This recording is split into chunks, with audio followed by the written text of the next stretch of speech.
Welcome into a brand new edition of the Gimme the Hot Sauce podcast. We have reached episode 69. So, Tim, you got anything to say about episode 69? No, you already know what's going on in my mind. Well, what is going on in your mind? We'd like to know. Well, it's better. What does 69 do for you? Yeah, what does 69 mean to you? Well, afterwards, it's a 96. Does that help at all? I thought we'd start the show with a bang and we got a whimper, Stacey. Yeah, I don't know. It's like one of those when the air goes out of the balloon. If Tim can't give us anything on 69, I don't know. That's terrible. Oh, man, I thought you were waiting all week. You knew 69 was coming up. Yes. Come on. Episode 69, another milestone. We're funnier than that. That's like saying you drive a Yugo. It's just not that funny. You're better than that. We're better than that? Yeah, we're better than that. I agree with you, Tim. Tim holding us to a higher standard, Stacey. I never thought that would happen. Yeah, I never thought that would happen. I'll bring it down within the hour. The guy who plays handball on a curb, that's how low he is, America. Wow. Well, since we started with that week attempted humor, we're going to tell you we got something special coming up. We got a Hall of Fame guest on episode 69. The human highlight film, Dominique Wilkins, is going to join us. We'll ask him about that great slam dunk contest against Michael Jordan in '88, his epic battles with Larry Bird in the playoffs, and of course with MJ and Stacey's Bulls. So that's coming up in our next segment. But first, we got to talk about a milestone. Back in the win column, Stacey King. It was tough, but the Bulls got the win they had to have in Detroit. I'll tell you what, I was a little nervous. Yeah, me too. I was a little nervous about three quarters. Yeah. Because, one, it seemed like they came out flat. They I don't want to say they came out flat. I thought in the first quarter they played that initial first quarter, they played really well. And then they started making some subs and then the intensity went down. Yeah. They kind of forgot what got them the lead. They were attacking the basket. Vooch was getting balls inside. And they were kind of having their way with Detroit. They had like an 8-point lead. And then all of a sudden it was a timeout, a couple of subs here and there, and the energy level went down, and then Detroit made that little run. You got to give Detroit a lot of credit. I mean, they had won 6 of 8 coming in, and they've been playing really, really well. And we haven't been playing well. And so I thought the difference in the game last night was we got to the free throw line. Now, I mean, I know the Piston fans are like, well, it was an uneven game called. Well, welcome to our world. We've had 5 games like that. So, so the officiating benefited us last night. Guys went to the basket. Vooch didn't shoot threes. I think he took 1 3-pointer last night and stayed inside. And that was the difference. Yeah. But they didn't have any size. Isaiah Stewart was out. They had to play Bagley at center, and he just didn't have enough strength to battle Vooch down low. And Vooch kind of killed him.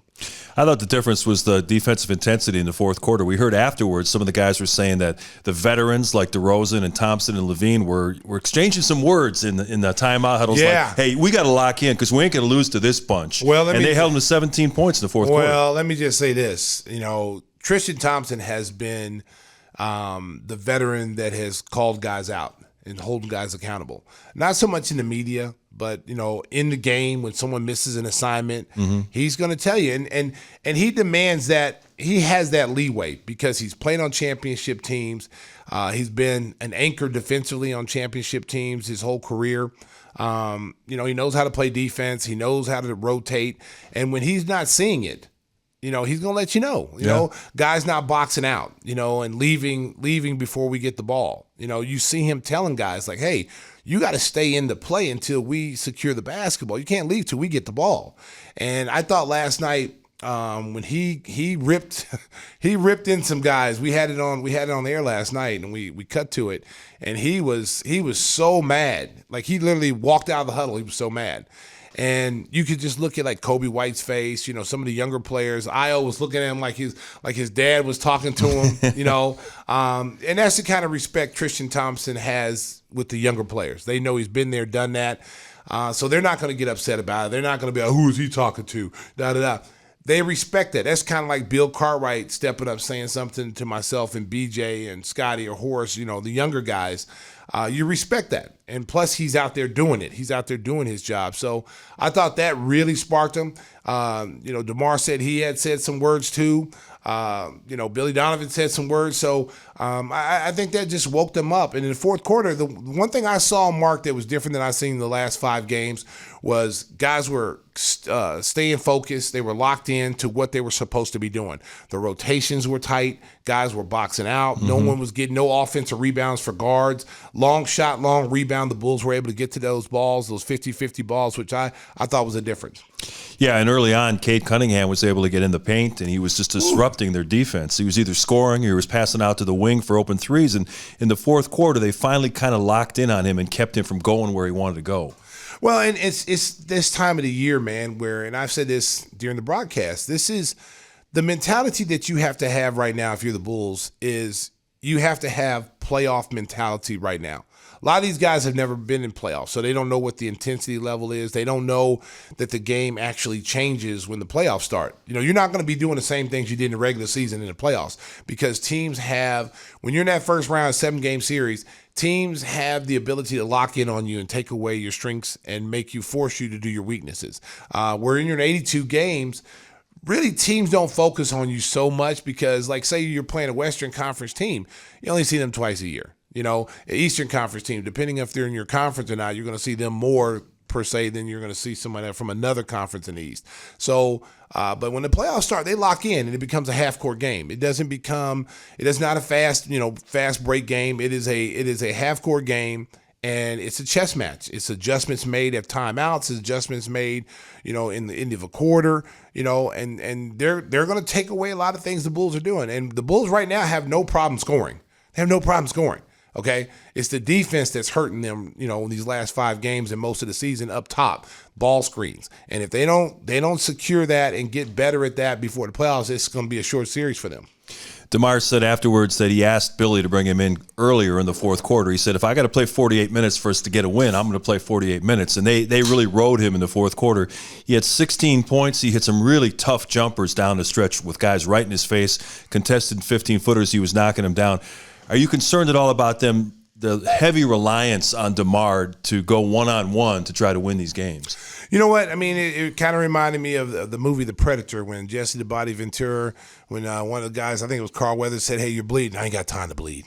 And that's kind of what Demar said last night. It's like, hey, I'm not going to sit out all these minutes in the fourth quarter and let this team come back and win. Yeah. So he asked Billy to go back in the game. They've been relying on Demar ever since all the injuries happened. And I think he's imposed his will. I don't think people realize how, DeMar was a number 1 guy pretty much his whole career. He's never been the number 2 guy. He's never been the number 3 guy. In Toronto, he was the number 1 guy, and then it was, Kyle Lowry. But he was the number 1 guy. So this role to him is no different than what he's played his whole career. I think people thought because Zach is Zach's team, and Zach's the number 1 guy, that DeMar would fall back into being the number 2 option. But he's clearly shown that, he's a 1A. He's a number 1 guy. And he doesn't miss games. You look at his career. I said this last night. This is probably one of the most durable players in the league. He plays an average of 76 games a year out of an 82-game season. And had he not got COVID, he probably would not have missed any games this year. So you know what you're getting out of DeMar. And the fourth quarter, he relishes that opportunity. I think he knows this is my time. And he got off a little bit, first quarter was a little slow for him, but then he starts picking it up in the middle quarters when the Bulls needed him to score. And then, fourth quarter, I think he knows that's DeMar DeRozan time. Help is on the way. Alex Caruso cleared for full contact practices. We're recording this show on Thursday afternoon. He's cleared to practice on Friday. Patrick Williams is going to do some limited contact work, so hopefully he's not that far behind. Lonzo's a little bit further back. He still hasn't started lateral cutting and things like that. But how important is it going to be, first of all, to get Alex Caruso back? It's going to be really important. It's going to be important to get, Lonzo Ball back. It's going to be important to get Patrick Williams back because they're arguably your 3 best defenders at their position. And when you're adding that type of player back, it's almost like Alex Caruso's like 3 players. Because he can guard anybody on the floor. In the pick and roll defense, he's going to get over screens. He's not going to allow his guard to get downhill on him like we've been seeing the last few weeks. He's going to pick up full court. He's going to get his hands active. He's going to get steals. Lonzo Ball does the same thing. And where you miss Lonzo Ball, and I think people, undervalue him. Because you hear about Caruso's defense. Lonzo Ball does so many things as a and he's 6'6". He's 6'6" point guard. Okay, the long rebounds, Zoe was getting those. Zoe was your second leading rebounder on the team before he went out. This is your point guard behind Vucevic. So that tells you how much he means to this team. His passing, getting the ball up the floor in minimal dribbles. One dribble, pow, it's up the court, fast break. The Bulls' fast break sometimes is non-existent without him. Also, his ability to switch and guard bigger players, like a guard of Giannis, and not require a double team. He's able to play good position defense and being able to defend a guy like that without the Bulls having to send 2 guys, 3 guys, which forces rotation, guys to come out of rotations and get lost trying to find where the ball is going. So he adds a lot to it. So when you get those guys back, people say, well, how much better the Bulls going to be? Well, it's almost like getting somebody in a trade deadline. You're getting 3, I consider defensive, second, third team, first team, however you want to put them on, whatever. They're on a all defensive team. You're getting 3 of those guys back, and that's only going to help you. So help is on the way, Bulls fans. And speaking of help, if you need some legal help, contact our guy Howard Ankin. Chances are, if you live anywhere in Chicagoland, you've seen Howard on a bus, train, billboard, or TV commercial with a famous Chicago athlete. Howard is everywhere. So if you've been injured at work in a car, truck, or rideshare accident, make sure to call Howard. He's a third-generation attorney from Chicago. His number is an easy one to remember, 312-6-million.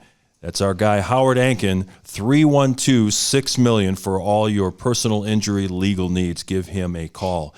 Who needs some help is the Los Angeles Lakers. I almost, LeBron has accomplished so much in his career, arguably one of the top 3 players in the history of the game, and he's done so much for the league and the teams he's played on, but he scored 56 points in that game, nationally televised game last weekend, and led them to a win, and then he came up with a bad knee, and he's seeing this thing all fall apart around him. And Stacey, you said the Hall of Famer James Worthy, who works on their broadcast, really let the Lakers have it. Yeah, Kareem has let him have it this year. Magic has said some things, but James Worthy doesn't mince his words. He said we're seeing the lowest point in Laker basketball history. That's what he said last night. Now, I don't believe all that.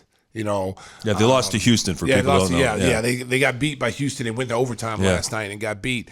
Here's the problem with the Lakers. Okay, number one, the pieces don't match. Right. Okay, they needed to. The Lakers, LeBron James would probably be fired right now if he was the general manager. Because he put this team together. They would fire him right now because the team. First of all, they're underachieving. They've had injuries. Yeah. But he put this team together. He got all these guys there. He'd be fired right now. Okay, he would not have made it to the end of the season. But you can't fire the player. So you got to play with what your hand you're dealt. The problem with them is that they've got too many pieces that don't fit. And what they should have done, Rob Pelinka, who's the general manager, should take control of the team. LeBron, we love you. Just play the game. Just like Jerry would tell Michael, you're a great player. You play basketball, let management put the team together and put the pieces together, and then we'll marry the pieces together. Otherwise, you'd have like 8 guys from North Carolina. Right? Every team, there'd have been a whole North Carolina team. He'd have got a Bobby Jones. He'd have got Billy Cunningham, all the old guys, Walter Davis, J.R. Reed. He'd have got all those guys. They never would have won. Okay, so and I think that's what needs to be with LeBron James. It's like, hey, look, you just play. We'll get the pieces around you. And what they should have done to that team is built that team very similar to how Milwaukee built around Giannis. Giannis has nothing but shooters and playmakers around him. So therefore, when you want to, when Giannis, say 5 years ago, when Giannis was just reaching his superpowers per se, Giannis couldn't do anything but go to the basket and dunk. And teams packed it in. They didn't have shooters then. They didn't have guys that can make shots. And so what they've done now, they went out and they go get Drew Holiday because Eric Bledsoe couldn't shoot. Right. So it's like you pack off him, and that's what they did. They packed up the lane. And the Bulls, when we played them in that series, when they had Michael Carter-Williams, who couldn't shoot, they had a bunch of guys out there that couldn't shoot surrounded, with Giannis. And he got frustrated and got ejected for hitting Dunleavy. And that was just a frustration of the series. But they had people around him in that series that couldn't shoot. So they learned from that. They said, hey, look, you know what? We got to go get some people. You get Pat Connaughton, DiVincenzo in the draft. Go out and get Holiday for Bledsoe. Holiday can shoot the ball. Middleton wasn't the Chris Middleton that we see now. Chris Middleton was just coming along as about the same as Giannis. They both were growing together, and he wasn't a good shooter at that time. They weren't running plays through him. Could he score? Yeah, but he's not like he is now. So now they've surrounded Giannis with all these really, really good playmakers and shooters. You got Bobby Portis, who can stretch the floor at the power forward spot. Even Brook Lopez. Brook Lopez as a center can shoot threes. So now you got shooters around him. So when he gets the ball off the glass and drives it, or has the ball in his hands in a half-court situation, Giannis now can – most likely he's going to get to the basket anyway. It's like Inspector Gadget. It's like 2 steps, he's already at the rim. But when he doesn't get to the rim in the playoffs, that was the difference, I thought, last year with them winning the championship. Once he came back from that knee injury, that he was able to make plays off the bounce, and guys were making shots and making teams pay for packing it in. That's what the Lakers should have did. They should have put guys – they had the guys around them. Caldwell Pope, Kuzma, guys that could actually shoot the ball, but they weren't sexy to LeBron. He wanted his friends. He wanted all his buddies on it, and look what has happened. And the ugly side of it, Russell Westbrook, his wife, first of all, went to the media talking about the poor treatment the family's been receiving, death threats. I mean, just because a guy can't make a jump shot, you don't start going that personal on these things. And it's really the ugly side of the whole fan experience. Well, I mean, there's some knucklehead fans out there. Let's just be honest. In every sport, baseball, football, talk radio. You listen to these guys on talk radio. You got guys like Skip Bayless who constantly bash LeBron, LeBrick, Westbrick. And people, he has hundreds of thousands of people listening to them every day. And so when you're sitting there spewing negativity about these guys, then, the fans are going to pick up on it. They pick up on the nickname Westbrick, okay? At the end of the day, Russell Westbrook is an MVP guy, okay? He didn't just forget how to play basketball. And I blame the coaches, to be honest with you. Seriously, I don't blame Westbrook on his play. Westbrook is playing the same way he's been playing his whole career, okay? The difference is you're asking Russell Westbrook to stand in the corner, shoot three-pointers. He's not a shooter. He's not that kind of player. No. So you're taking him out of his element and putting him in a situation where he will not succeed. And what you're seeing him do in L.A. is what you could expect. He is not a guy that's going to stand around. He has to have the ball in his hands. He has to be the playmaker. He has to be able to be on attack mode. What they should be doing with Westbrook is, since you have him, is like, how can we utilize what he does to help us win? Okay, so when LeBron goes out, now is the time you put Westbrook at the point guard spot and let him do Russell things. Right. When he's on the floor with LeBron, it's up to the coaches to find ways to implement him in the offense. Where I would do it, if I'm a coach, okay, if Russell Westbrook gets the rebound, you guys better run. Because I'm giving him the green light to push it up the floor and make something happen. If LeBron gets the ball and gets the rebound, or someone hits LeBron with the pass, I'm getting Russell Westbrook in half-court game. I'm running pick and roll between him and LeBron and get switches, okay? I'm having him cut to the basket from the weak side to strong side. Someone's setting a cross screen from where he's constantly on the move. You can throw lobs to him. You watch them play, and he's just sitting in the corner like he's Reggie Miller. Yeah. And that's not his game. It's not. That's not going to work. No. And then he gets frustrated because he's not making shots. Yeah. And then all of a sudden now his mind, just like anybody else, is on not making a shot and not focused on the defensive end. Because this guy averages triple-double 3-4 years in a row. Okay, so the guy knows how to play. But you got to put him in situations for him to succeed. And that's where coaches fail, I think, in the NBA.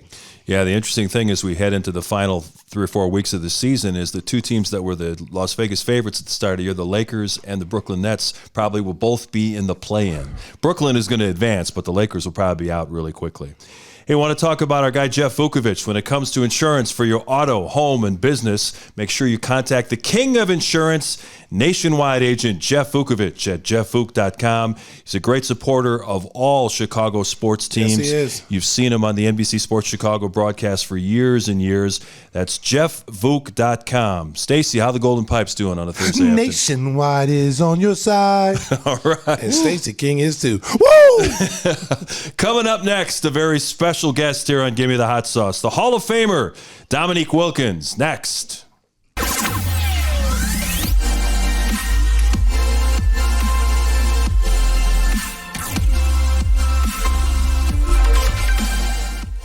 Boy, have we got a special treat for you on this week's edition of Gimme the Hot Sauce. It is the Hall of Famer, Dominique Wilkins, joining us on the show. Nick, thank you so much for coming on, and tell us about the whole All-Star Weekend experience in Cleveland, the top 75 players of all time that, of course, you are among the all-time greatest to ever play the game. Yeah. It was, if I can describe this, it was a surreal, breathtaking moment. It really was. You know, when you play this game, and Stacey will tell you, that you've earned the right to belong and be here. But when you're anointed as one of the greatest to ever play, man, I can't even tell you how that makes you feel. I mean, it's unreal. It's a very emotional moment. Charles Barkley asked me on another podcast. He said, the first time I ever been emotional, he said, did you get emotional that day we were taking the pictures? He said, I told him, I said, look, man, I'm still emotional. It's just hard for me to put in words how it really feels. So it was amazing. What, when you look at all your peers, the guys that you played with, and even the guys that came before you, that had to be a remarkable experience to just, to see all those guys in one place. Cause I know, it's hard to keep in contact with everybody because everybody's doing their own thing, but it had to be really cool for yourself to be there and seeing all those former players and even the players before you. Yeah. I mean, it was really great because it's guys that you grew up emulating. And guys that you've had relationships with over the years that you don't get a chance to see a lot of the older guys anymore. So when everybody's together like that, it's almost like you've never been apart. It's just like, you saw each other yesterday. I mean, that's the conversations that we were having with one another. And, I had conversations with guys I never talked to that much, like, LeBron and Carmelo and people like that, where we had really extensive conversations, man, how great this was. And, you look at all these guys in a different light, and you hold them in a different regard because of what they represented. I mean, to be known as the best to ever do it. I mean, I don't know what other emotion or feeling that you could have as an athlete to give you that type of high. And of course, it was Michael Jordan flying in from Daytona to be the last person introduced, just like MJ, to steal the glory from everybody else, right? Well, yeah. Stacey could tell you about that better than I can. You know it. Hey, that's Mike, man. That's Mike. So when you look back, you look back on your career and an amazing career and some of the players that you had a chance to play with, you were fortunate to play against some great players in an era where I thought was the golden age of basketball, Magic, Larry, all those great teams, Dr. J, coming. Mm-hmm. When you were a young player coming up, who was the player you idolized the most in the NBA? Because we all idolized somebody. It was always like Dr. J for me, but who was it for you growing up? Well, first of all, before I even answer the question, the first thing you said about the talent level in the league, it was some monsters in the league when I first came in. I mean, my first 8 games was against 8 Hall of Famers, as a rookie. And I'm like, man, if it's going to be like this, I don't know if I'm going to make it. But once you get over that awe of playing against those guys, and now you get to the point you say, you know what, I'm going to make them worry about me. And that's the way it was. But, man, there was no nights off. You didn't take nights off. And there was no nights off, man, every single night. And the guy that I grew up wanting to be like, and most kids at that time, was Dr. J. I emulated everything he ever done, and just to have a guy like that as, doing your career, kind of a mentor in an indirect kind of way, man, was a great feeling for me. And though I had the chance to learn from a lot of great players, particularly at the small forward position. You got Adrian Dantley, English, Worthy, Nance, Mark Aguirre, Mickey Johnson. I mean, you can go down to Marcus. I mean, it was so many guys at that 3, and they were big. It wasn't no small guys at 3. So you had to be prepared and had to be ready to play from day one in that era. Hey, Dominique, I know that recently, last couple of years, they were doing the anniversary of the famous dunk contest at Chicago Stadium. What was that like for you to have to relive that again? Did you feel like you were robbed all over again? Well, I look at it like this, man. No matter who won, the fans got their money's worth. Oh, the yeah. fact they're still talking about it 35 years later, they're still talking about it. Let you know the greatest dunk contest ever. What other dunk contest that they talk about this much and bring it up year after year, day after day? I hear it every day, at least once a day, about that dunk contest to this very day. Yeah. It's crazy. When you were in that dunk contest, now everybody knows what kind of spectacular dunker you were. Especially, I consider you one of the best in-game dunkers of all time. You know, along with Vince Carter, I think you two were the best, in my opinion, in-game dunkers. You know, what was going through your head? You know, as that dunk contest kept going on, and you know you're in Michael Jordan's backyard. You know, what was your thinking of how am I going to beat this guy? What were some of the things going through your mind as far as your creativity? Right. Well, one of the things I said, you can't miss a single dunk. You cannot miss. And the second thing was that every dunk that I tried, I wanted to be better than the previous dunk. That's to keep the pressure on. And I thought I did that throughout the whole contest. And I did. And it got down to the last dunk, which was Michael free throw dunk, which, by the way, he missed one. Yes. And they said, hold up, wait, you got one more. And I'm like, okay. So, okay. But again, if you look at the dunk contest that we were in, and that particular dunk contest, it was about being as spectacular as you possibly can and not to miss. You couldn't miss dunks back then. And so that was my mindset going in, is that I had to keep the pressure on. During your career with the Atlanta Hawks, you had the misfortune of probably being in the strongest Eastern Conference of all time with Boston and Philadelphia, and Milwaukee was really good back then. Your battles Cleveland, Detroit, New York, with Larry Indiana. Bird in the playoffs were legendary. People still talk about that. You know, the Game 7 against Larry Bird. What are your recollections of that? You know, that game was pretty amazing. You know, we should have beat the Celtics in 6. We had them. And they ended up beating us at home, I think about 2 or 3 points or something like that. I can't remember. But it was a very close game.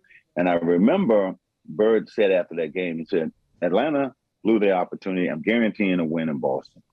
Wow. And so I had to see those headlines. I remember going into that 7th game, and I remember coming out the locker room, and I stopped, and I said to my team, I said, we're going to win this bleak game. If you ain't ready to fight, you ain't ready to war, don't go to war, don't come out.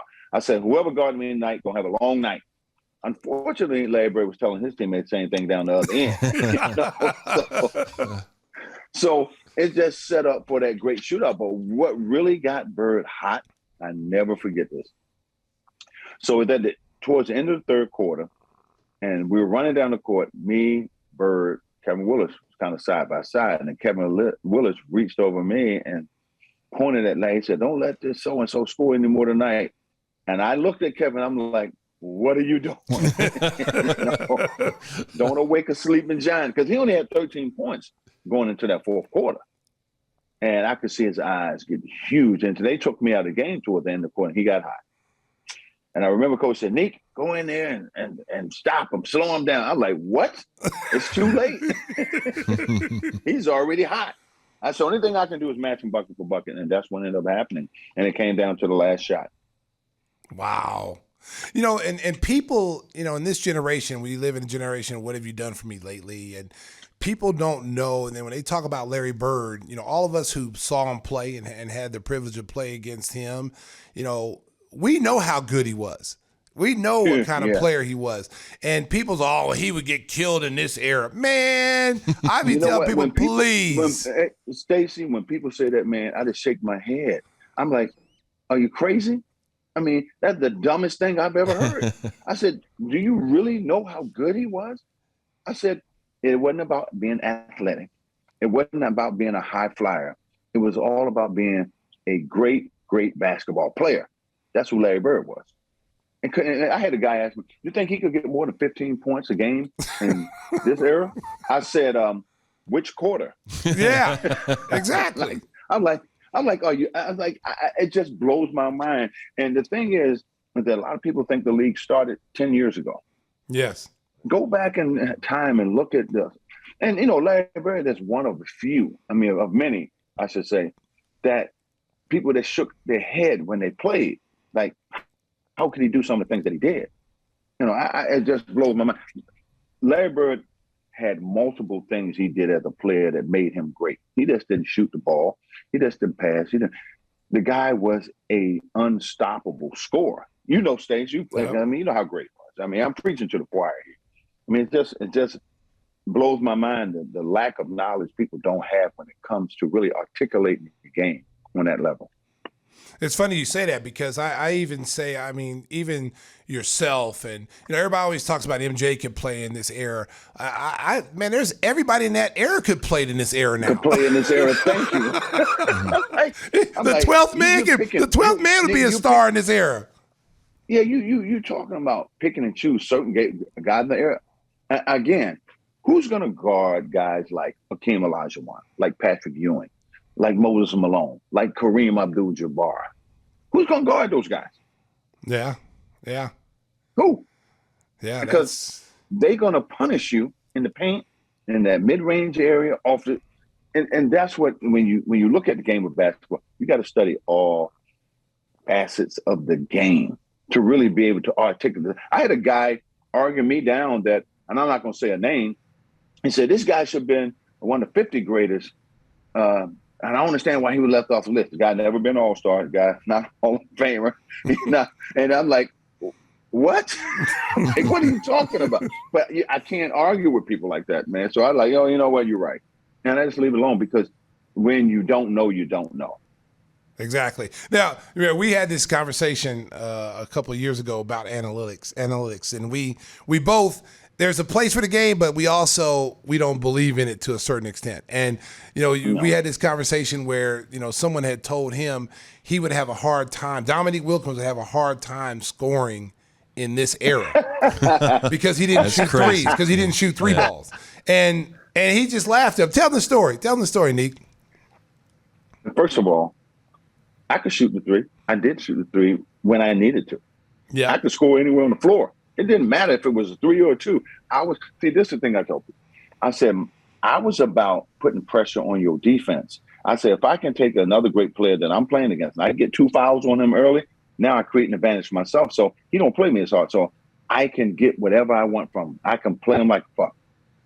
And so I'm still going to get that 30 or 40. I had 57 in one game with not a single 3. So, you know, what are you talking about? I couldn't make threes. I made 500 threes, but it was later in my career because I didn't put much emphasis like they do today. These analytical guys, they don't know what the hell they're talking about. First of all, when they talk about the 3 ball, what somebody would have did in this era opposed to that era. I said, I average over 12 or 13 free throws a night. That's because I put pressure on your defense. And so when I hear these things, I just laugh because you can't change people's minds once they got it stuck in their head. They believe that's the only way it is. Nick, you suffered a serious injury later in your career, but you were able to come back strong afterwards. When you look at so many of the modern athletes that are suffering these serious knee injuries, we think about Derrick Rose here in Chicago, and now Zion Williamson, who's having his issues, and Joel Embiid missed a couple of years in the league. What do you think it is about the training athletes do now, or do you think it's just a natural evolution of the human body that's led to more serious injuries? Well, I think that you have to do more basketball training that apply metrics and working out in the gym. And that's what, and you know, Stacey tell you how we got stronger, how we got in court shape. We played the game. It's nothing going to make you get in better shape like playing the game. That's what, and we were in court shape and our bodies was conditioned to take a lot of the physical contact. We played in that hand check area where you can use not just your hand, you can use your elbow to slow people up by putting in their chest and stuff like that. But we train for that, and that's playing the game. There's no other workout you can do to prepare yourself for that other than playing. Now, you can lift weights to work on strength and that kind of stuff, and we did that too, but, man, we played basketball year-round. What would you tell Zion if you could talk to him about how to go forward in his career? Well, wow, man, you know, every individual is different, but the thing is that, you know, come in this league and, you know, guys who play this know this, is that you got to come in at the beginning of the year really prepared, ready to play. Your body has to be prepared because, you know, I played basketball before training camp, 2 or 3 months before training camp started, just to get myself in court shape. And I think this needs to be more of that. And I think that would definitely cut down a lot of the type of injuries that guys get. Let's talk a little bit about these Hawks. Last year, they started off really super slow. You get a coaching change in the middle of the season. You got Nate McMillan come in. They were one of the hottest teams in the second half of the season, and was really a feel-good story. I mean, to get all the way to the Eastern Conference Finals and have a couple of upsets. I think everybody thought like maybe they were a couple of years early, but what they saw with all this young talent, that maybe they're there early and this is going to be a team of the future. And then they've gotten off to a slow start this year. And so what's going on with this young Atlanta Hawks team? Well, I think it's this. We started out, things was moving pretty good, but we had a lot of early injuries. And so all these injuries, you had one guy get injured and another guy, then we had 3 or 4 guys out, and then COVID hit.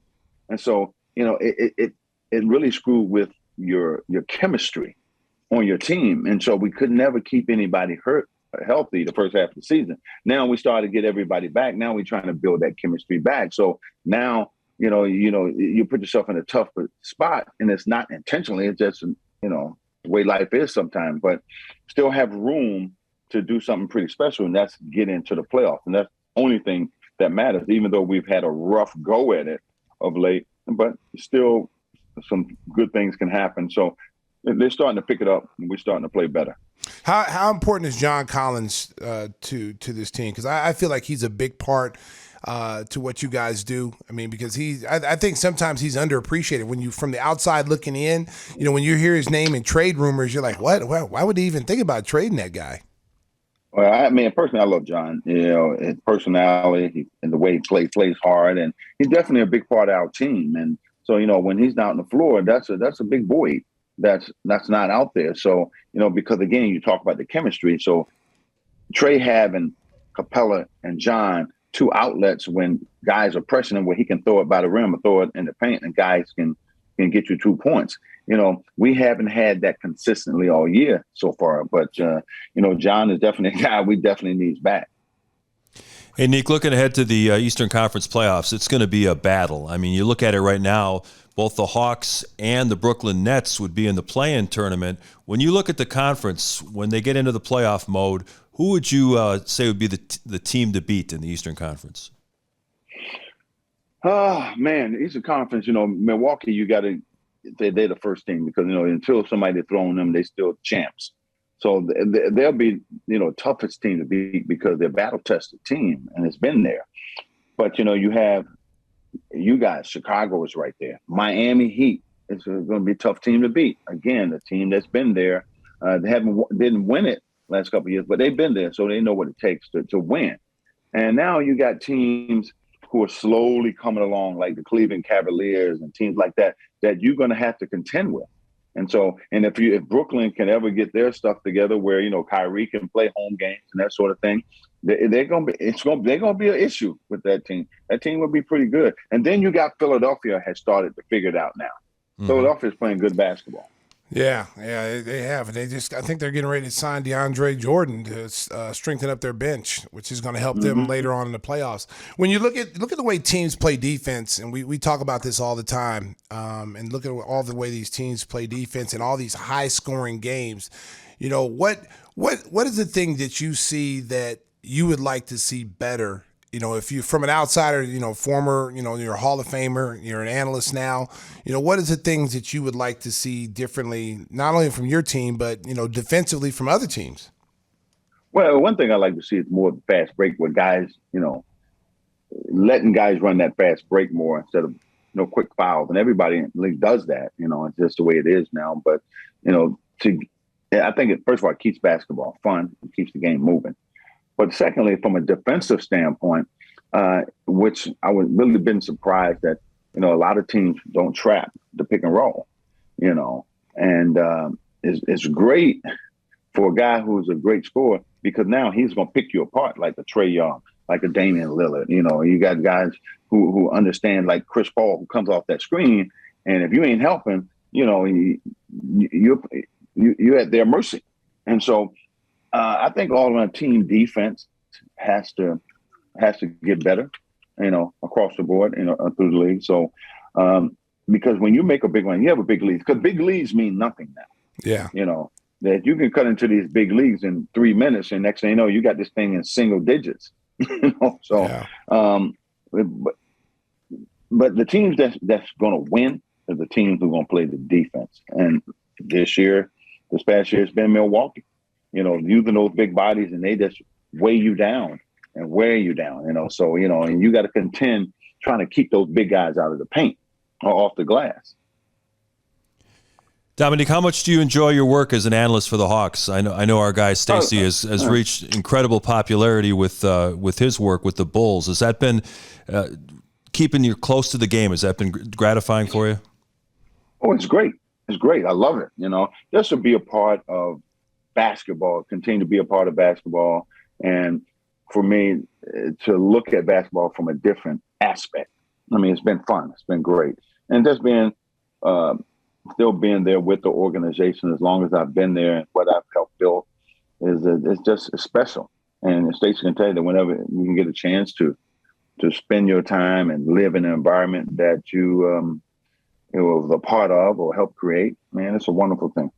When you look at the players that are playing this game now, and you know, we see a lot of it every night. We see a lot of spectacular plays. You got some spectacular players on your team. Well, I have it on Chicago.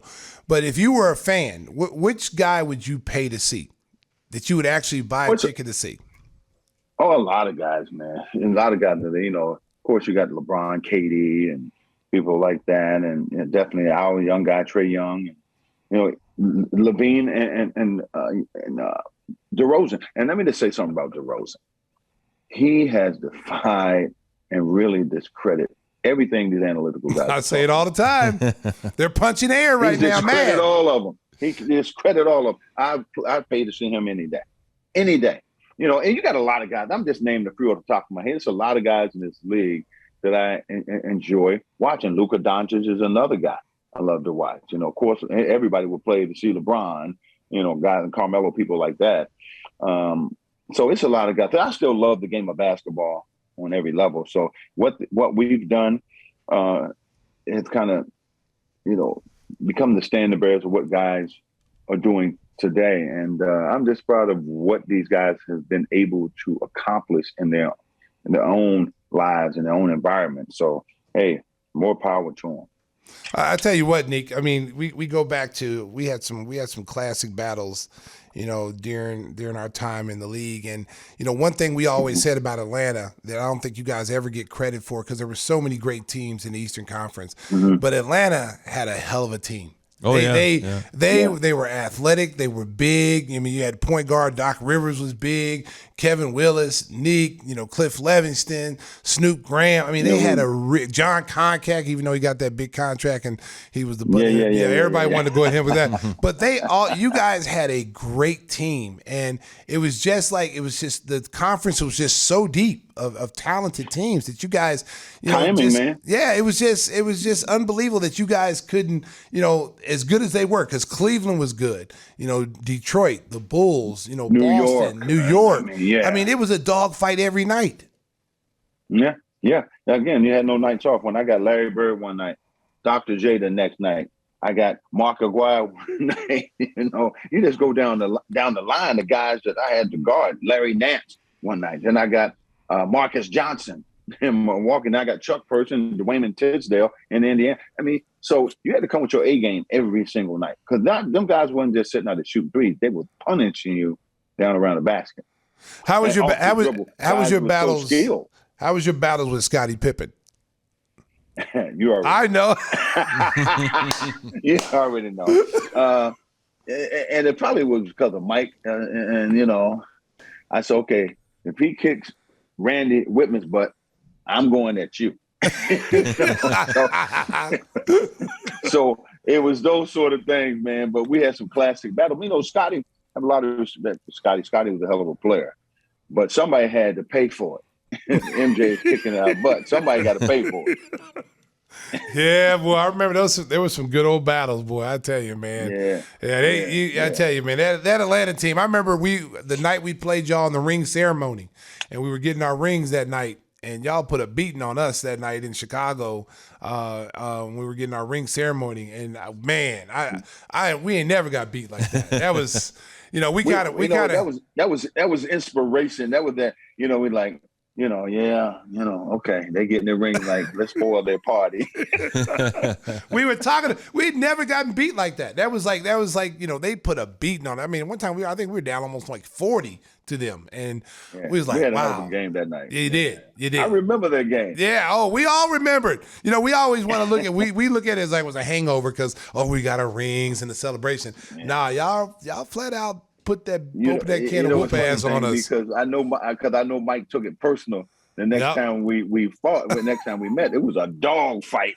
I don't know if you remember when we played you in Atlanta and MJ sprained his ankle and he went into the locker room. Remember that game in the playoffs? Yeah, in the playoffs. Yeah, and I'm saying he goes in the locker room. And I said, he done. I said, we're gonna kick their ass tonight. Mike out.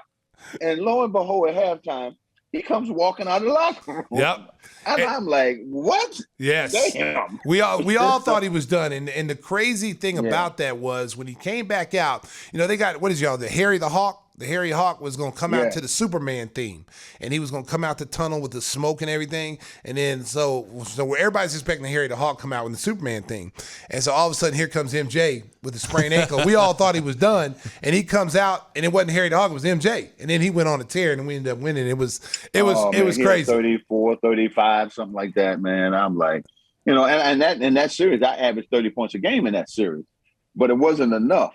Yeah, but those some classic battles, man. Classic. That was. I tell you, he's one of the greatest players of all time. No question about it. The human highlight film. Well, I appreciate it, guys. Hey, we know you got a game to call, so we're going to let you go. Thank you so much for being a part of Gimme the Hot Sauce, and Stacey will send some of his signature sauce your way. I'm getting some hot sauce, boy.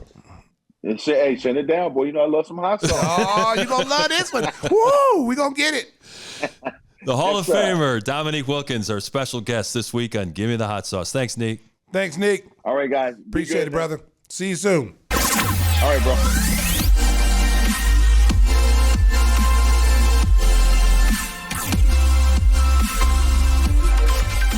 Really great to talk to Dominique Wilkins. So many great stories that he played against all that era, Stacey, was just unbelievable how many strong teams there were back in his day. I mean, the Eastern Conference was, there was no nights off. You heard him talk about that, having no nights off. And, every single night you're going to get the best team, especially for the Bulls.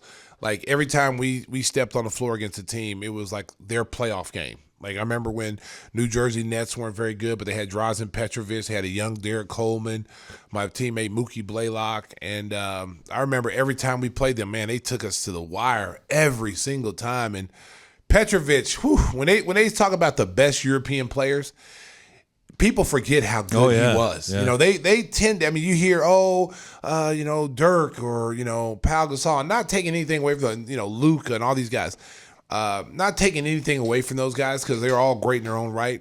But, man, had Drazen Petrovic been able to finish out where he was going, he might have gone down as the greatest European player of all time. I really enjoyed Dominique talking about his battles with Larry Bird. And for folks who didn't catch your story about Larry Bird trash talking you, you want to tell that one again? That's America. A really good story. America.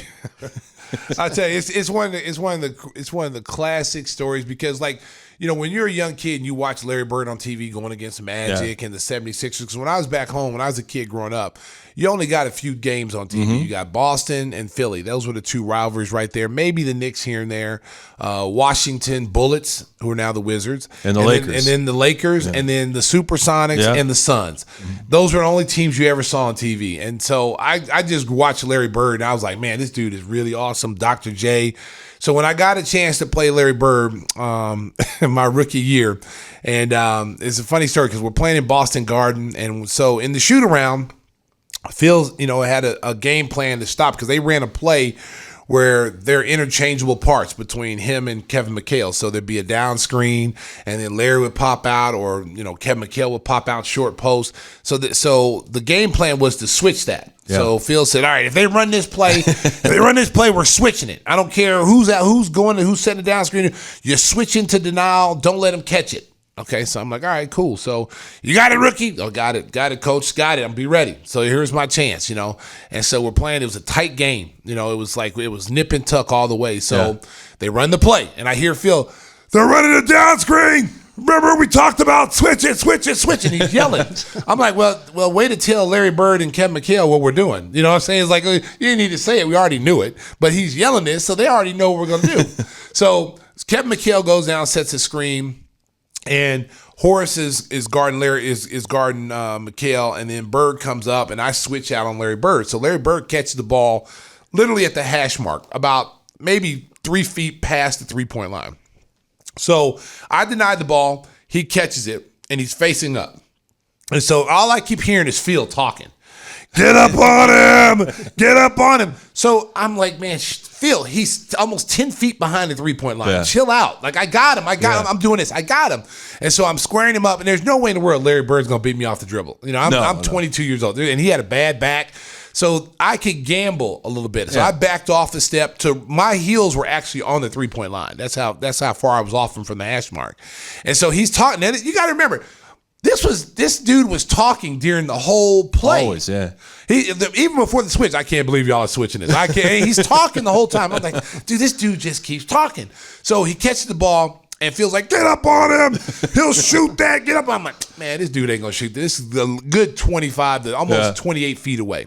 So I'm on him defensively. And so he's talking to me. And you hear the clock going down, 10, 9. And he held the ball, it seemed like, for 2 weeks. He was in the same spot. So he goes, you going to give me this shot? And I go, man, take that shit. You ain't going to take that shot. Take it. He goes, if I hit this shot, you're coming out the game. And now this is a conversation going on during the game. Right. And feels like, get up on him. Stop talking. Get up on him. And I'm doing this like this, And he goes, if I hit this shot, you're coming out the game. I was like, take this shot. I dare you. Take it. Take it, Larry. You're a bad motherfucker. Take it. So it got down to 5 seconds. 5, 4. And he squares up and he jab steps me. I know he ain't going to go by me. Yeah. So I'm like this with a hand up on him, like, I dare you to shoot it. So he shoots it. He jumps up and shoots it. I contest the shot. I'm nowhere close to blocking the shot. Nowhere close, because I was about 5 feet off of it. And you hear the guy go, Larry Bird for 3. And the crowd went bananas because they took the lead on that shot. And it was so loud in there. But for some reason, I can still hear Phil Jackson. Like 20,000 people in Boston Garden, I can still hear Phil Jackson. I told you to get up on him. What are you doing? And so we're going down the floor. And then it was a stoppage of play. The ball went out of bounds or something, and the horn goes off. And I'm like, I know. It's like the Green Mile. I know I'm getting ready to go. I'm getting ready to get executed. So I'm on the far end, and so Larry's like, yeah, I think that's for you. And so here comes Scotty back in the game. I think that's for you. And I'm walking out the game, head down like a little puppy. It's my rookie year now. Yeah. So feels like Superman. I feel the X-ray vision. I'm not even trying to have eye contact. I'm trying to avoid him. So I'm walking by him. It feels like 6'10". So I'm 6'10". So I'm walking by him, and he hits me in the chest. Boom. What did I tell you? I told you to get up on him. What are you doing? And I'm just like, oh, my God, Phil, he was 28 feet away. Go sit down. just go sit down. Like I was a little child. Just go sit down. So then I'm walking to the bench. Everybody's like, oh, don't worry about it, Rook. Don't worry about it. Don't worry about it. Man, Larry's all legend. Don't worry about it. That doesn't make me feel better. So I'm sitting on the bench. And then so they come back down. They come back on the next play. They get a steal or something. They're running their play. Larry's in the corner. And I'm on the bench. And I'm just sitting there just looking at him. He turns around and looks at me. He said, what'd I tell you? I told you he was going to come out the game. And he starts to laugh. And then I go, F you, Larry. F you, Larry. And Larry goes, hey, don't worry about it. I do your boy Pip like that all the time. The legend. That was one of the coldest dudes ever. Like, people don't know how good Larry Bird was. Yeah. People just see him. Remember at the end. And it was so sad because I came in at the time when they were all breaking down. My first year, it was him, McHale, and Bird. And they were a shell of themselves. Like right. Larry used to sit on the sideline with heat packs on his back. Lying down. Yeah. And it was so sad to see, but he still could bust your ass. Even with a bad back, he could still bust your ass. And he was one of the greatest trash talkers of all time. He didn't do it in a demonstrative way, but he certainly got his message across. No, I mean, it was subtle trash talk. Like he gets you so mad at him that you want to like punch him because he'd be talking so much trash. And the thing about it though, Mark, he backed it up. Because if he would actually tell you what he's going to do to you before he actually did it. And he was telling you, he'd be talking to you the whole play.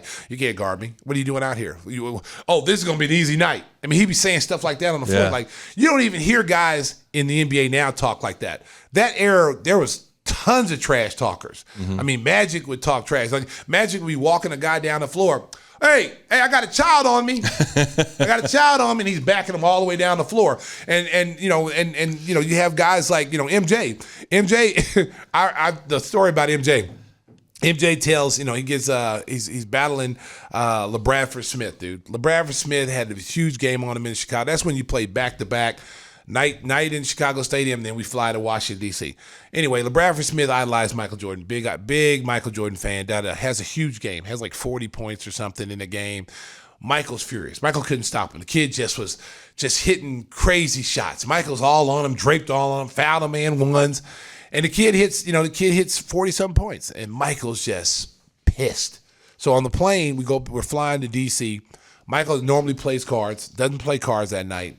Doesn't talk to anybody. Just goes in his little parlor, closes the curtain.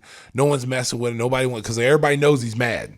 So we all took that sign as, oh man, LeBradford Smith's gonna get killed tomorrow. Oh my God, I don't want to be LeBradford Smith. So then all of a sudden we go to DC. MJ, comes to shoot around quiet, doesn't say, not joking, not playing, not doing any of his betting things that he normally does. Like, I bet I can hit, this shot from half court. He always doing that. He didn't want to do that. Then he went over to shoot around early. He never goes early. Michael never goes to shoot around early. Goes over to shoot around early. He's over there before the team gets there. So we're like, oh, man. LeBradford Smith, he's getting ready to get his soul taken from him. It's over. So MJ gets out, the game starts. Boom, MJ's on a tear. It was like MJ 26, Washington 8 or something. It was like Michael just single-handedly outscored him. So Phil knew what was going on. Phil knew. Phil was an agitator, a fire starter. So he knew what was going on, and we needed that game. We needed to win that game. So he goes to Michael. He said, hey, listen, you're rolling, you're killing. I think Michael had like 30-something at half. So he said, I'm gonna rest you, in the second half. We got a lead, yada, yada. No, you're not. You're not. No, Phil. I'm not. No, you're not. I'm not taking me out. He said, Mike, we're up. You proved your point. No. You're not taking me out the game. He goes, all right, I'll let you play third quarter, but if we, get a big lead, you're coming out. So MJ said, all right. So MJ goes out in the third quarter, starts his tear again. Like, I think he had like 44, 45 points. Phil's seen enough. We're up big. Phil's seen enough. And he also sees that Michael's destroying his kid because LeBradford couldn't hit a shot. If he could have cried, I think LeBradford would have cried. Like, he literally was destroyed. Like, you could actually see, like, those little what do you call those little sands of time things where you turn the thing over and the sand goes in? That's how the life left out of his body. Because so it was a timeout. MJ's coming out the game. So MJ walks by LeBradford Smith, who's sitting there, he's just dejected. His teammates are patting him on the back. Hey, don't worry about it, Rook, because he's a rookie. So MJ tells him, said, hey, look, keep your head up, man. It took you 4 quarters to get 40.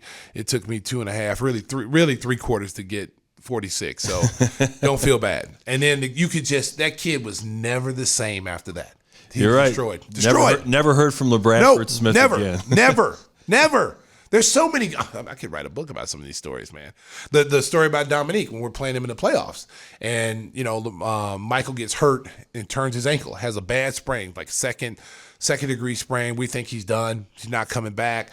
The Atlanta crowd is cheering because he went down. He got hurt, and then like at halftime, we didn't think he was coming back. So we're like, okay, we got to play without MJ. We got to get ready, get ourselves mentally prepared to go without MJ.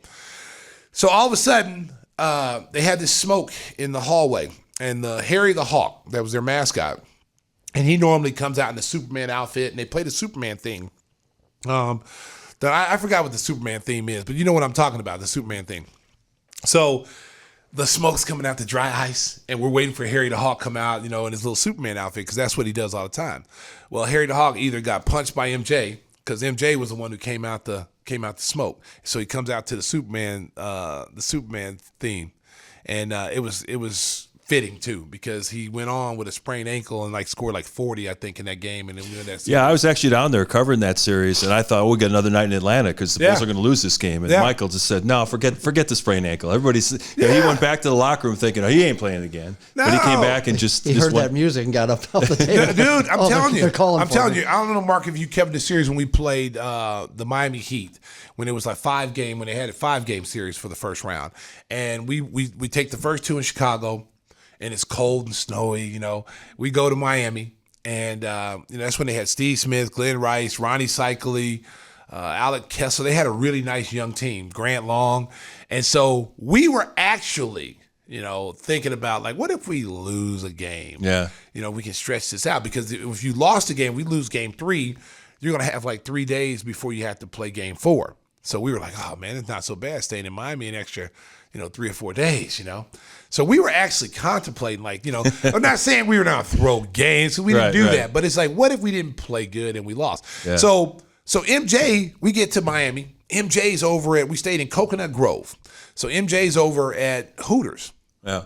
Partying with The Rock, Warren Sapp, Alonzo Highsmith, Michael Irvin, like all those great, Miami legends were all over at this thing. Dan Marino came over, and, MJ's just having a good old time and drinking adult beverages all day long. And you know what adult beverages is, America?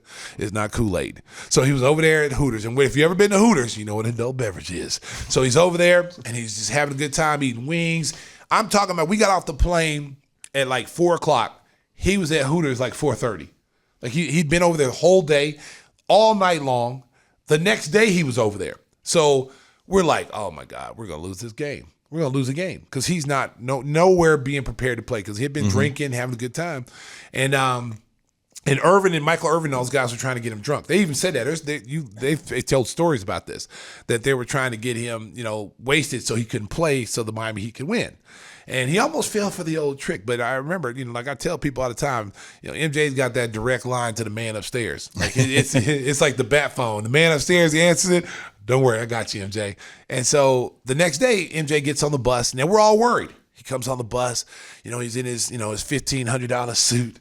He's got his dark Ray-Ban glasses on, he's walking on the bus, and we're all looking at him like, oh my God, we're going to lose this game. So he gets, I was like, and he walks on the bus and he says, how you doing, boys? Are you ready to play? Y'all ready in this? And we're all looking at him like, yeah, okay, we're going to end this tonight. So he goes to the back of the bus. We go to the game. And that was the game where, if you remember, he got a rebound, and they show highlights of this. He got a rebound one-handed, and he starts doing this, faking everybody, and then he starts dribbling the ball, and he's dribbling like he's through a minefield, and he dribbles through like all the Miami Heat players and dunks it on the other end, 94 feet the whole way. And when a person's been drinking and they sweat a lot. Now, he was sweating like Patrick Ewing, because Patrick Ewing sweats a lot. He was sweating like that. And I think he had 40-something points in that game. He single-handedly beat Miami by himself. And it was amazing, because, like, when you had witnessed the 2 nights, but the night before, he was in no condition to play. And then all of a sudden, man, he just, like MJ did, just turned into Superman, like the flu game and all those other things, all those other historical moments that he has. All that stuff is true. Oh, there's no question about it. Hey, we mentioned that we are recording this episode on Thursday afternoon. Da, da, da, da. It is time to play baseball. An agreement has been reached between Major League Baseball and the Players Association, a tentative deal on a new labor contract. Sources telling Jeff Passan of ESPN still needs to be ratified by both parties, but the idea is they'll start maybe 1 week later than scheduled. They'll still play all 162 games. I know, Stacey, you're a baseball fan. You got to be happy about this. Yeah, and they needed to, because, again, the backlash with the fan support was going to be it was, they might not have recovered. It was a smart thing that they sat down and they come to an agreement, because at the end of the day, you lose the fan support. They were already kind of like losing a little bit of it, the luster of it, but them being able to get a deal down now, because just the last couple of days, they were like, oh, we're going to have to cancel more games. And I was like, oh man, like, that's not where you want to go if you're there. Yeah. And they're going to turn it up to try to get them ready by the second second week of April. Well, and I guarantee you that the players didn't want to go to spring training anyway. They just cut that short. Just right? cut that short. Just like the NBA players don't want to play 8 preseason games. So they feel it's a waste. And so I guarantee you that the players are happy that they didn't have to go to spring training. But on the flip side, how many of those guys were actually, working out hard during the times that they were out? Because now you got to worry about guys not coming in good shape. Pitchers' arms not ready to go. And, in some of these places they're playing where it's cold and those pitchers, have to be ready to go. Not so much the hitters and the fielders, but the pitchers you worry about, especially during this early months, where it's really cold during the springtime. So when does Carlos Correa sign with the Cubs? We got to get him back on the show. Well, you know what? The Cubs are going to be bidding against the Yankees, and I think it's going to come down to dollars and cents, who's going to give him the most money. But at the same time, does he want to win now? If he wants to win now and always be in position to win, the Yankees are going to win out on that. If the Cubs can give him a pitch that's saying, hey, we're rebuilding, we want to get back to a World Series, and we want to, we're going to put the players around you to do that, then it's appealing for him to come to the Cubs, because you don't want to be in those situations, Mark, where you're the only star. Right. Because then you get everything's your fault. You wouldn't have signed into a big contract. We can't get anybody else. And they blame you. And that's a tough place to play. Chicago's not as bad as, like, say, Philadelphia or some other, like Los Angeles, some places like that. Fans are, as long as you're putting up numbers, fans will be like, but if you're not putting up those numbers that you need to put up, people are going to look at that contract. We are going to see a frenzy. There's like over 200 major league free agents who have not been signed. I read where the free agency, if the deal's ratified, could start tonight. So you're going to see all these players signing over the weekend and trying to get into camps. It's going to be wild. So if you're a baseball fan, you're going to have a lot of fun over the next few days seeing if your favorite team can bag one of these big stars for maybe lower money than they would have gotten normally, because they might sign short-term deals just to get into camp. Yeah, I mean, that's probably what I would do. Unless you need the security, not everybody's going to get, Corey Seager money or, Carlos Correa money. You're not going to get that money. So you may have to take a shorter deal, sign for less, and then hope that you can parlay that into a great season and parlay that into next summer. So baseball's back. Stacey's got the classic Baltimore Orioles bird today, but he's a diehard White Sox fan, and the White Sox are poised for some really good things. America, don't let the hat fool you. Okay, first of all, I'm not a Baltimore Oriole fan. I'm not. I just like the hat. Just likes hats. I'm a hat collector, so you'll see me with different hats on. So it doesn't mean I'm supporting the team. I know I get some people on our YouTube saying, where's the Sox hat? Why are you not wearing a Sox hat? I'm a Sox fan. Okay, and the Cubs. I'm not. Sorry, Cubs. But if you see me with a different baseball hat, it doesn't mean I'm supporting the team. It means I just like that hat. So I just want to clear that up, because some people have been harassing me about it. Yeah, you look better with a Sox hat on. Why are you not wearing a Sox hat? Okay, so I just want to clear that up. All right, before we get out of here, we want to tell you about a brand new addition to the hot sauce lineup. I saw on social media, beautiful new graphic package. It looks good. Yes, America, we're coming with. You asked for hot sauce. You wanted a little hotter. You said, Stacey, I like the red, but I would prefer it to be a little hotter because I like my hot sauce hot. So you know what? We decided, me and Timmy Whispers, because Timmy Whispers is my partner, we decided we came up with Chicago Fire 1871. Tim, give a little bit of talk about a little bit about it. It's a Carolina Reaper, so be prepared. Carolina Reaper. But I'm also working with Pavel on one. We're calling it Putin 2022. it's atomic. Oh my God, America! He's lying. He's just kidding, America. He's just kidding. We're not. No. Oh. Wait to have a loose business there, Tim. Ladies and gentlemen, he's not making no Putin atomic. No, that shit's not happening. Okay. Sorry, but we Sorry, got. Pavel. You know what? We got a new hot sauce coming out. It's gonna be super hot. You'll like it. It'll also have a little garlic taste to it. It'll be much stronger than the red sauce that we currently have. So for all you traditional hot sauce lovers, try it at your own risk. That's all. Is it available now at GimmeTheHotSauce.com? We are. It should be out. It should be out in the next few days. It should be out before next week. So so I'm looking forward to it. We tried it. We like it. you know, and I'm not, you know, listen, I'm very picky about hot sauces. But, you know, will she like it too? Yeah, she liked it. You know, my girlfriend Dawn also was, you know, she was the taste tester. You know, she likes spicy foods. I don't really like spicy food, but she likes spicy foods. And she basically was the one who kind of picked it out and put the flavor together for us. So I'm going to give her credit. And she did like it too. So that's coming soon. Yes. Yes. What's the brand name again? Chicago Fire 1871. Tim, right. Tell them why we came up with that name, Tim. That's when the Chicago Fire was, when Miss O'Leary's cow kicked over the lantern. All right, ladies and gentlemen. Little history lesson. From Whispers. He doesn't say a lot, but when he does, it's direct. A man, a few words. A man, a few words. Stacey, you guys got the limo waiting out front? No, we drove ourselves. I drove. Well, tell the folks about Windy City Limousine. Yes. They picked me up last night, though, at like 2 a.m. Okay, my man Mike. Let me tell you what he did last night. This is what Windy City does for me, guys. This is what do for you. But again, you just say Stacey sent you. I don't know if you're gonna get a deal, but just say Stacey sent you. Okay. So I get in last night from Detroit, like probably about 2 a.m. My driver, Mike, and all the other guys who have drivers too. There was other limousine service there, and they went Windy City. I'm not gonna call out no names, but there's players out there and people who are using other limousine service. So I get off the plane. We get off on a runway on a private plane. My driver from Windy City, Mike, was out there when the bags came off the plane. Ooh, and it was cold last night. Yeah. Mike was out there last night when the bags came off the plane, and he grabbed my bags before I even touched them. Matter of fact, I didn't even know who it was. I was like, hey, man, were you trying to steal those bags right there? What are you doing? Because I didn't expect to see him out there. And so he's like, it's me, Mike, because it was dark. And I thought somebody was stealing my bags. It was me, Mike. And I'm like, Mike, my driver. Oh, man, what's going on? He said, I'm out here to get your bags. I'm like, now this is why I chose Windy City. So Windy City provides championship service. Making a reservation is so easy, it's a slam dunk.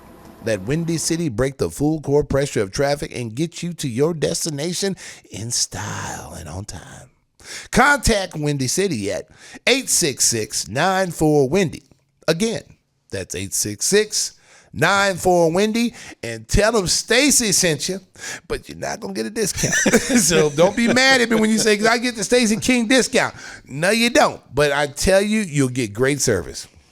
I think we've touched all the bases here on episode 69. It started out with a whimper, but ended with some new, nothing like a good 69 hot sauce. Nothing like a good 69. Tim. Nothing about the quarterbacks, no bisky business. Oh, we'll save that for another time.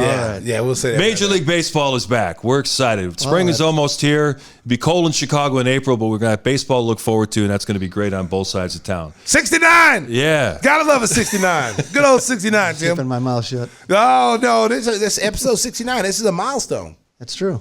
It's a milestone in most people's lives. Yeah, I'm telling you, you got to experience a 69. You never forget your first. You never forget your first 69 or your last one.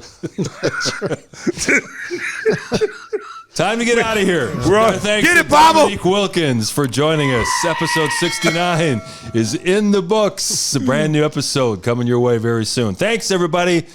Have a great weekend, America. And drive home safely, Chicago. Beep, beep. And enjoy a 69 tonight. Episode 69, you perverts. You know what I'm talking about.